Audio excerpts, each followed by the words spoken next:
Yes, Assalamu alaikum students. Today we are very fortunate to have with us Miss Maha Jaffery from the Goethe Institute, and she's going to tell you about the advantages and the requirements for studying in Germany. As you know, Germany is a very sought after destination these days, and but you need to know how you should prepare and how you should go about fulfilling all the requirements and gaining all the skills that you require to study in a public university in Germany. So, without wasting more time, I will just go to Ms. Maha Jaffery. Hello, Ms. Maha, how are you? Hello, Ji. Assalamu alaikum. I'm very well. Thank you so much for having me. Thank you very much for taking out the time today. Miss, there are a few things that I would like to ask you. As you know, the students these days want to know a lot about the advantages of studying in Germany, and the interest in Germany is very strong. So, let me ask you the first question. If someone wants to go abroad, then why should he choose Germany? Well, Germany, I'll give you a geographic reason. Germany is in the center of Europe. It's very easy to travel to other European countries, especially neighboring countries of Germany, which are France, Luxembourg, Belgium, Denmark, Poland, Czech Republic, Austria, Switzerland. There's a lot to see, and you are located in a very central position. Then Germany offers free higher education for everyone. This is not only for students from abroad, but also for their own students. So you have two types of universities. You have public universities and you have private universities. At private universities, you pay a tuition fee, which can be quite considerable. And then you have public universities, which are state universities where there is no tuition fee. However, they charge a semester cost, which is 200 euros or something. It is an administrative fee. What is important is that always go for a public university because it is the same level, the same quality of teaching as you would go to a private university. So do attempt to go for a public university. They're very, very good. Their rankings are very good. The quality of teaching is very good. The surrounding is very good. So there's really no reason why you should pay for something when you can get it for free. But you have to plan meticulously. So you cannot maybe in A2 decide, okay, so why don't I go to Germany? It would be, in my view, a bit late. Before you go into your A levels, map out your plan. If you want to go to Germany, do you have any specific university in mind? Would you like to maybe do some research on your own? Are you looking for a bachelor's course in German? Are you looking for a bachelor's course in English? Which stream would you like to take? If you want to do English, you need IELTS and a very basic German language level, which would be a A1 level. And you can build on that once you are in Germany. If your degree is in German, you require a C1 to C2 level and a test DAF, which is a university entrance qualification exam, which tests your analytical skills, and it's somehow comparable to the IELTS. So before you start doing also all your research, what are your A-level subjects? What are you aiming at? In which direction do you want to go? Now, with German universities, they follow, and German students sit for the German high school diploma, that is the Abitur. And for a German university, as an entrance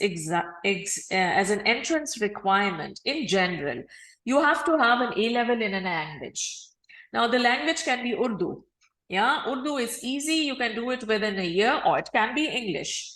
But they do require an A-level in a language. Most of the universities, there may be some exceptions, but I would try to incorporate an A-level in language. If you're going for science, maths, German universities do not know add maths or further maths. They know maths. That is their requirement. Maths, if it's a science subject, physics and chemistry, if you're going into engineering, if you're more into social studies. I mean, it has to, be an all-rounder type of thing, and you need to know well in advance what are you aiming at. A-level results, they come out late. German universities close their applications by the end of June. Your results come in August. So you would be looking at a gap year. Now, how can you utilize this gap year to your own benefit? First of all, you can go for German language classes. We here at the Goethe Institute, we offer a morning class, we offer an afternoon class, we offer evening classes, we offer online classes. So there are plenty of possibilities and options. The other thing, especially for those of you who are looking into engineering, it would be a good idea in the gap year to do an internship. Because most German universities in the field of engineering, being universities or universities of applied sciences, will look into a motivation letter with some sort of an experience of working in a company. So that is also a good idea how you can fill up your gap year, because most German universities will not accept predicted grades. They would want to see your transcript. You can, while applying, ask them. They might have some universities who will accept them, but as a general rule, they don't.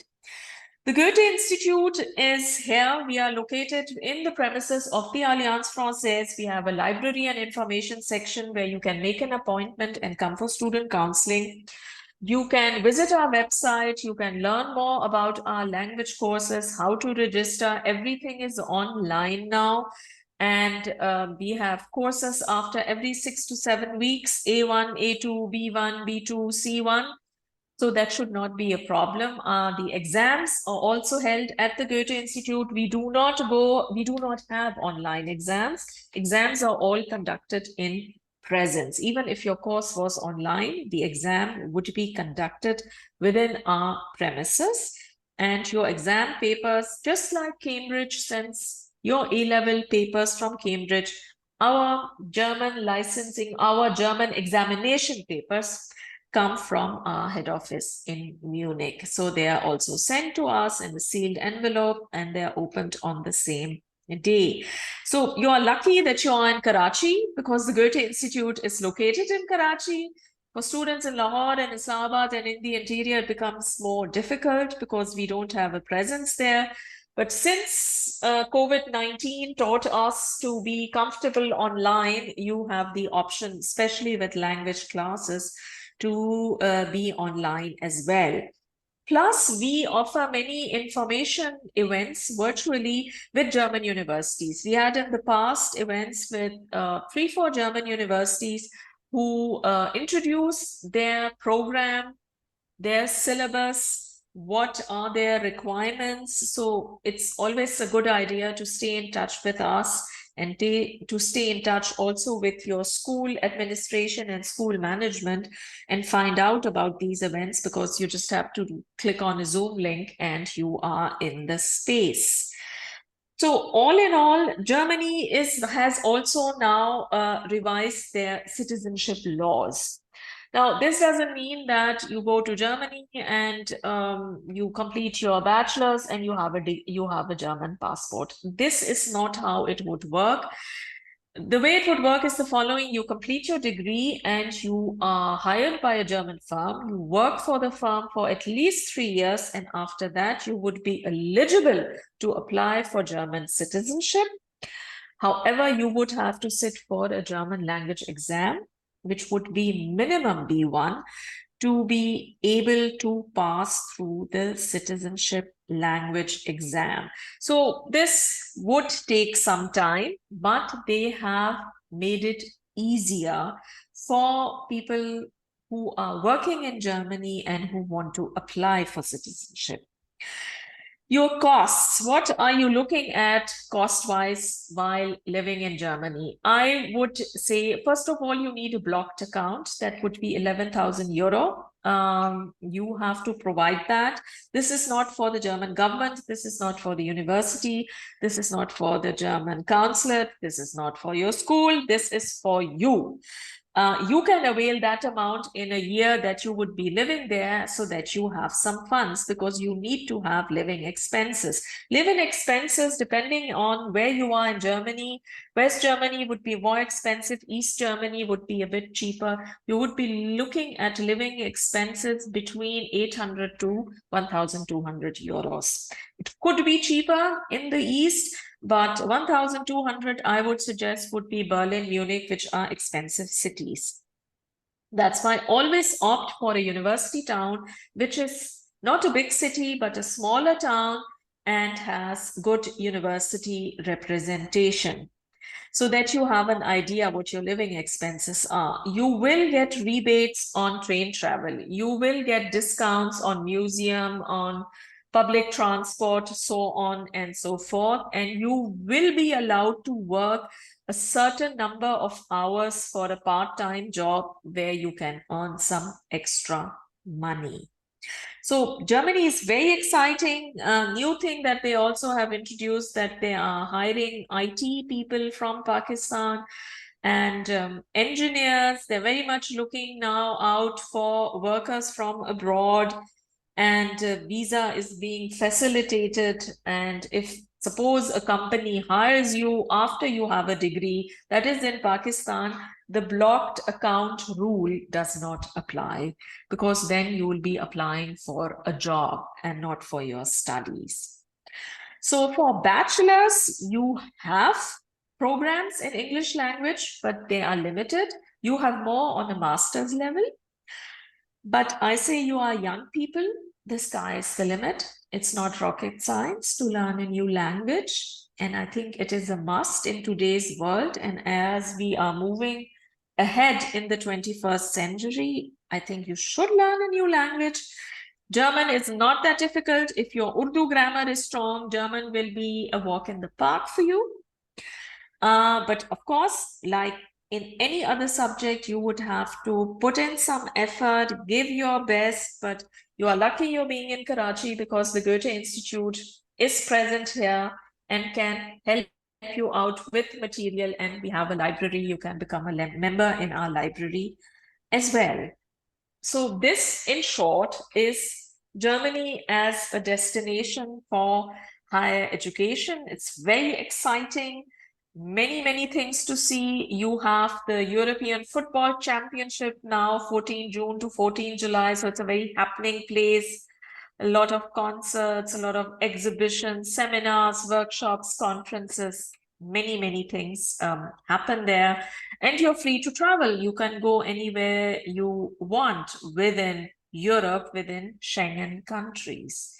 So that's why I always highly recommend Germany. I myself was brought up in Germany. I went to a German school and a German university. I had a wonderful time. It was an excellent experience. I really miss it.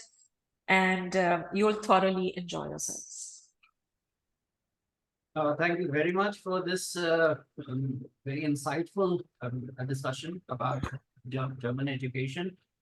Just to recap for our students, can you just go over the levels of the German language? And it depends. Yes, I will do that, certainly. So if your course is in English, you actually do not require any German to go to Germany. However,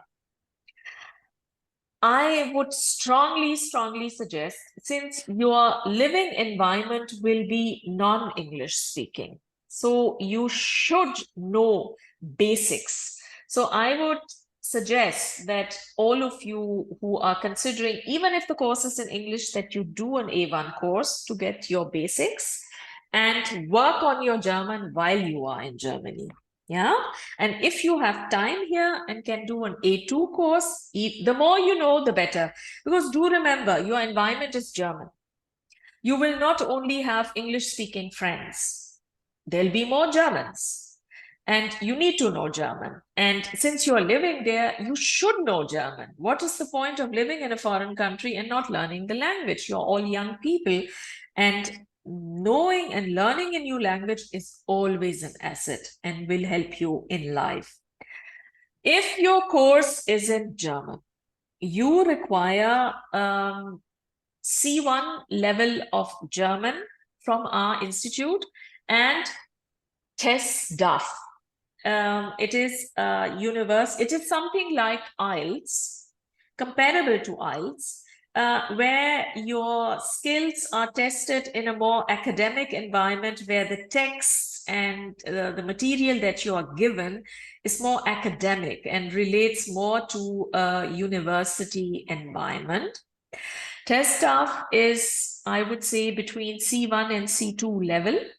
It's a high level exam, and you need to score well so that you get your slot or your seat in your university depending on your subject.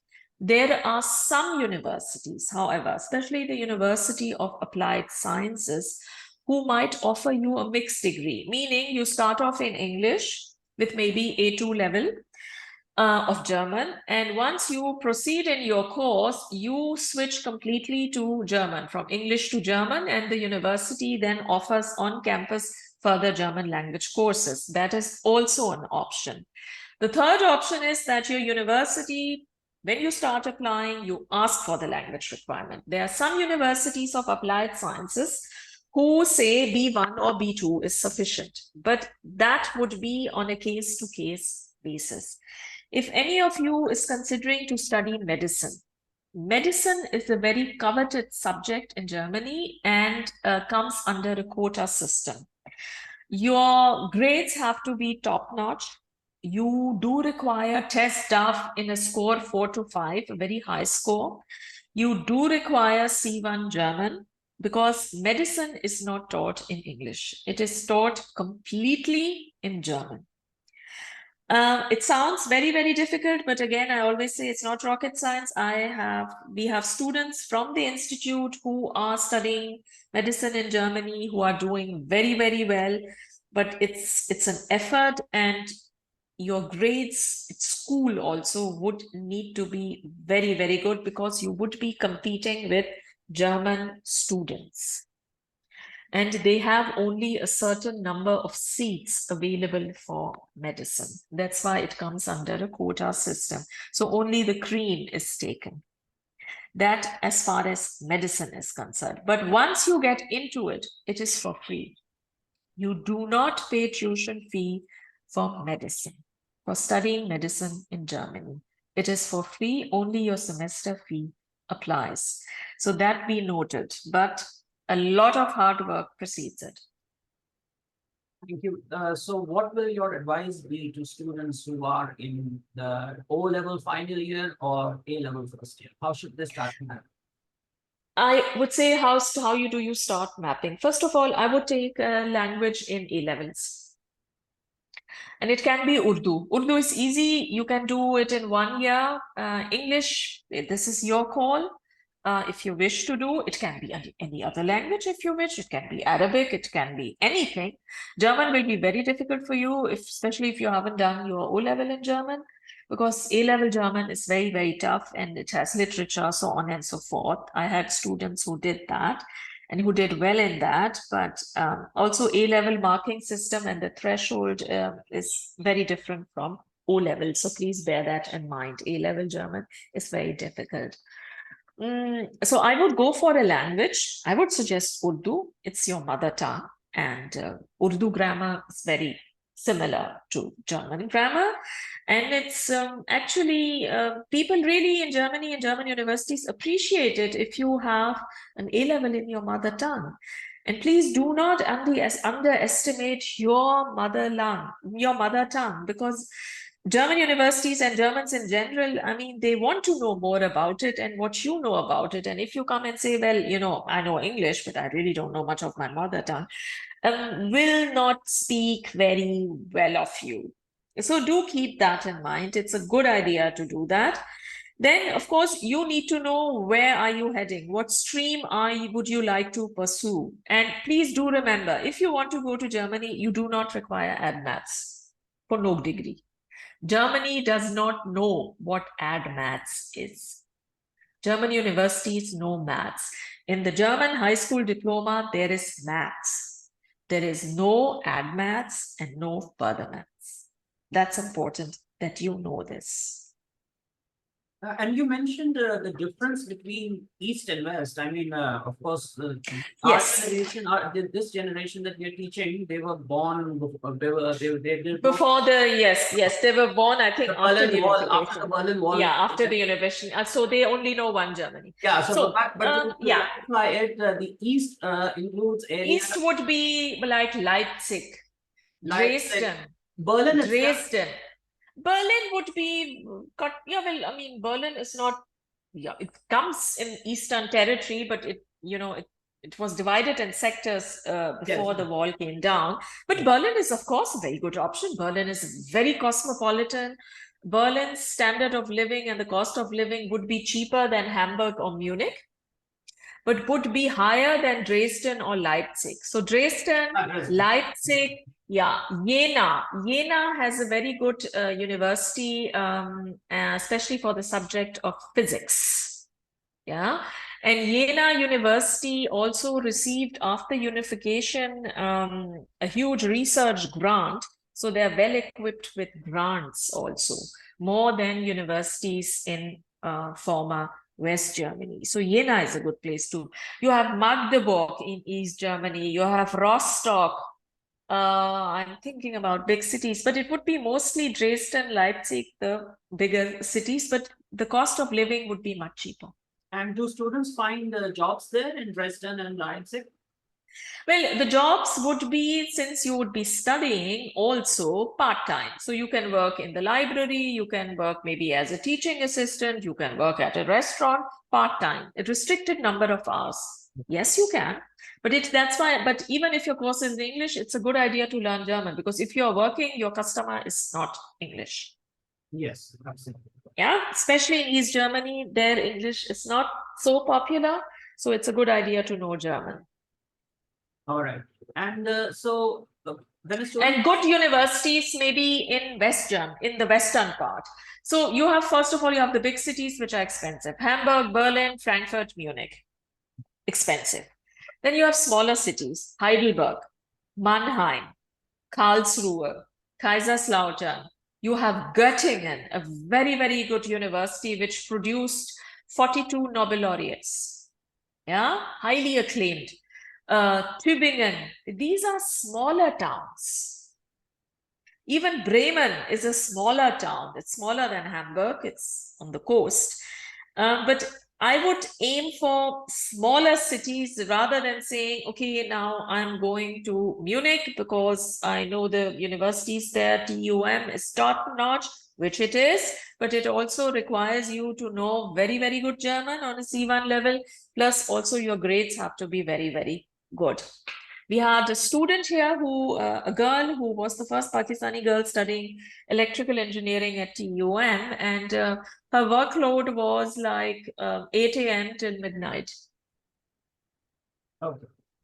All right, ma'am. I think that Zoom is telling me that I'm running out of time now. So, Okay. so this was a really useful discussion, and hopefully My pleasure. Hopefully once the students come back and the new term starts, because now the term is sort of winding down. So Yes. when they come, then inshallah we will have a meeting definitely with you again, and we will definitely work closely with Goethe. And sure. And your students are more than welcome if you want to arrange a trip for them to visit the institute, the library, the premises. We can do that whenever you like. That's very, very nice of you. Thank you very much indeed. And thank you for your time. Thank you for taking out the time from your busy schedule. Take good care of yourself. Thank you very much, and thank you for having me. Thank you. Hafiz. Take care. Allah Hafiz.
जी अस्सलाम वालेकुम sir, आप हैं campus में?